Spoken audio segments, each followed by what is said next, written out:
आरो लाइमोनफोरखौ मा बुंनो सानो? जों दुलाराय बर' फरायसा आफादा जोंनि लाइमोनफोरखौ लानानै जों बिराद सिरियास।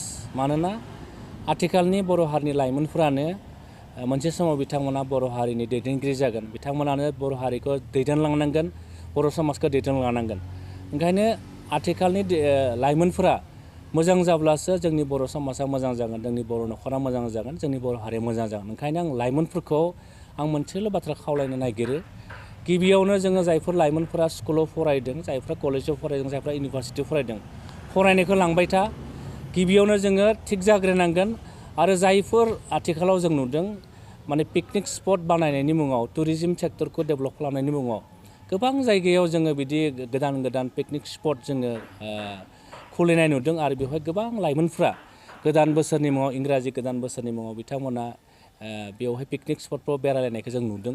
आरो जोङो नुदों पिकनिक स्पटफ्राव थांनानै गोबां मानसिफ्रानो फैफिननाय समाव गारि गुरा बायदिसिना बाइक साइक एक्सिडेन्ट जानानै थैनायखौ जों नुदों।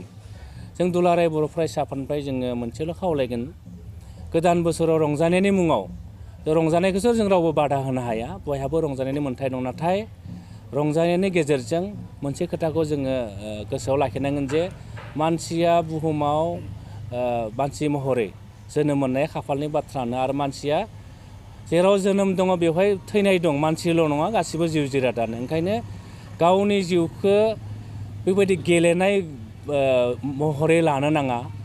जोङो गावनि जिउखौ एकदम मोनसे बेसेन गोसा महरै जों लानांगोन। ओंखायनो पिकनिक स्पटफ्राव थाङोब्ला रंजानायनि नामाव गाज्रि मुवा बेसाद लानानै माने लोंला जाला खालामनानै गावनि जिउखौ फोथैना लानायखौ जों माब्लाबो लुबैया। ओंखायनो आं खावलायगोन, गोदान बोसोरनि मुङाव रायजो राजा नोंथांमोनखौ खावलायगोन, लाइमोनफोरखौ स्पेसियेलि खावलायगोन आरोखि, गाज्रि मुवा जानाय लोंनाय, जौ लोंनाय, जुवा गेलेनाय बा जायखिजाया खामानिनिफ्राय जोङो गोजानाव थानांगोन। मानोना लाइमोनफोरानो जोंनि हारिनि इयुन, आरो बिथांमोनानो समाज फोसाबनाय, समाजखौ जौगाहोनायाव बिथांमोना बाहागो लानांगोन। ओंखायनो आं फैबाय थानाय 2025 मायथाइनि जे गोदान बोसोर फैगासिनो दं, जोंनि गेजेराव इंराजि गोदान बोसोर फैगासिनो दं, बे बेलायाव गासै लाइमोनफोरखौ आङो सांग्रां थानो खावलायबाय। मानोना बर' हारिनि इयुना लाइमोनफोरनि सायावनो सोनारनानै दं।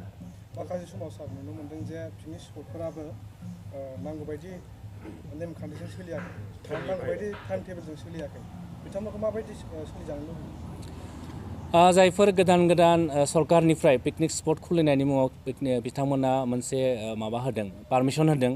बे बेलायाव मोनसे प्रसासन दङ, पुलिस प्रसासन दङ, आरो जोंनि एडमिनिस्ट्रेटिभ प्रसासन दङ। आं बे बेलायाव जाय जिल्लाफोराव बेफोर पिकनिक स्पटखौ खुलिदों, बे जिल्लायाव आङो DC, SP बिथांमोननो खावलायगोन, बै पिकनिक स्पटफ्राव नोंथांमोना थांनानै बे पिकनिक स्पटफोराव माबायदि आबहावाया बेवहाय सोलिदों बेखौ पुलिस प्रसासननिफ्राय आरो DCनिफ्राय मोजाङै नायबिजिरनानै मोनसे मोजां इनफरमेन्टखौ होनो थाखाय आङो नोंथांमोननि मिडियानि गेजेरजों खावलायहरबाय।